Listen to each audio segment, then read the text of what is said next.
안녕하세요. 유튜브 활용반 브이로그 강사 박종언입니다.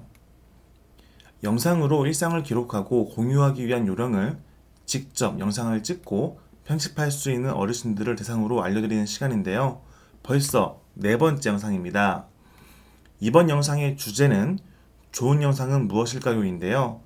부제는 잘 만든 영상과 못 만든 영상을 구분하기 이렇게 정해봤습니다.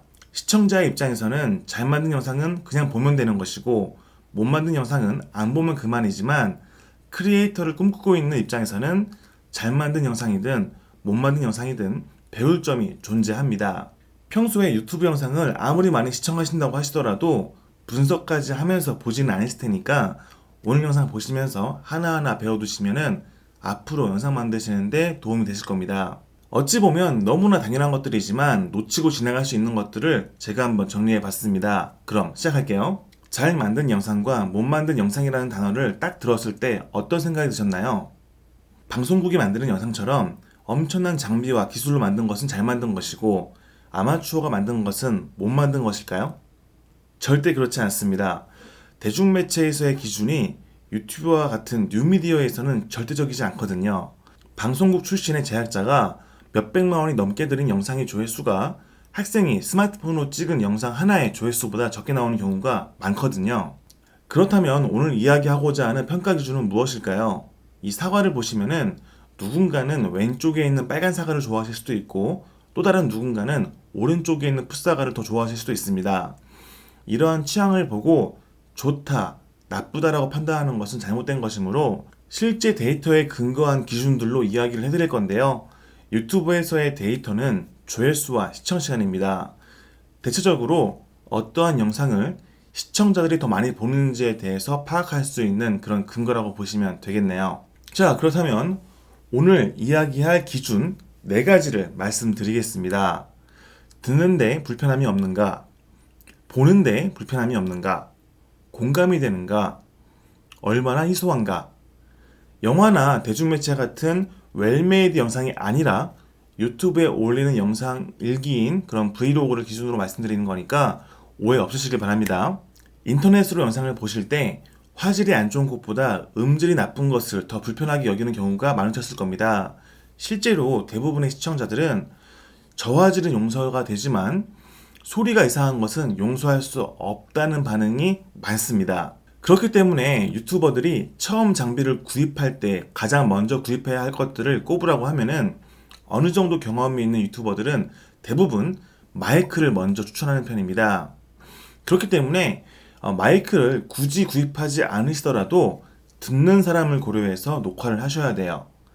야외에서 촬영하실 때 차 소리나 바람 소리가 심하다면은 해당 장소를 피해서 말씀을 하시거나 또는 이야기하지 않고 녹화만 한 상태에서 실내에서 녹음을 따로 하시는 방법이 좋겠죠. 그리고 소음이나 잡음이 아닌 음성의 크기도 굉장히 중요한데요. 편집 프로그램을 보시면은 소리에 따라서 기둥이 움직이는 것을 보셨을 겁니다. 이것이 바로 오디오 미터기입니다. 기둥이 미터기를 꽉 채우고 빨간불이 뜨는 경우에는 소리가 과도하게 큰 것입니다. 듣기에 불편하겠죠? 그럴 때는 무조건 줄여주셔야 되고요. 또 이 소리의 편차가 큰 경우에도 불편할 수 있으니까 이 소리를 듣고 높이를 보시면서 일정하게 사운드 밸런싱을 해주셔야 됩니다. 저도 전문적인 지식은 없기 때문에 보통 유튜버들이 맞추는 기준을 알려드리면은 음성은 마이너스 6 그리고 그 배경음악은 마이너스 23 정도가 적당하다고 합니다. 하지만 무엇보다도 직접 이어폰을 끼고 들으면서 맞추는 것이 베스트겠죠. 다음으로는 시각적으로 불편한 것에 대해서 말씀을 드릴 건데요. 그것은 바로 흔들림입니다. 화질이 안 좋은 곳보다 흔들리는 영상을 볼 때 가장 힘들기 때문에 영상을 찍을 때에는 절대 흔들리지 않게 찍으셔야 됩니다. 삼각대나 짐벌 같은 장비를 활용하시는 것도 좋겠지만 여의치 않은 경우에는 지난 영상에서 말씀드린 것처럼 양손으로 폰을 잡고 안정적인 자세에서 찍어야 되고요. 되도록 움직이면서 찍는 것보다는 서서 찍는 것을 중심으로 하시는 것이 좋습니다. 다만 산책처럼 움직이는 컨셉의 그런 브이로그를 찍을 때는요, 걷는 영상을 좀 찍으시고 그 다음에 멈춰 서서 찍으신 다음에 다시 또 이어서 움직이시고 그 다음에 또 멈추시고 이런 식으로 왔다 갔다 하시면은 보는 데 있어서 스트레스를 덜 받게 됩니다. 영상 편집에서도 약간의 보완을 할 수는 있는데요. 프리미어 기준으로 효과 탭에서 비디오 효과, 또 그 비디오 효과에서 왜곡, 그 왜곡에서 비틀기 안정기라는 기능을 적용하시면은 컴퓨터가 해당 영상 클립을 분석을 한 다음에 조금 더 안정적인 화면으로 바꿔줍니다. 이 편집 기술을 알려드리는 강의는 아니다 보니까 자세히 알려드리지는 못하겠지만 그래도 검색해 보시면은 많은 자료들이 있을 거예요. 이제 공감 요소에 대해서 말씀드리겠습니다. 주제를 막론하고 너무 치우쳐서 극단적으로 이야기하는 것은 듣는 사람으로 하여금 불편함을 야기할 수 있습니다. 물론 그 치우친 면을 좋아하거나 지지하는 시청자도 있겠지만 브이로그는 영상 일기입니다.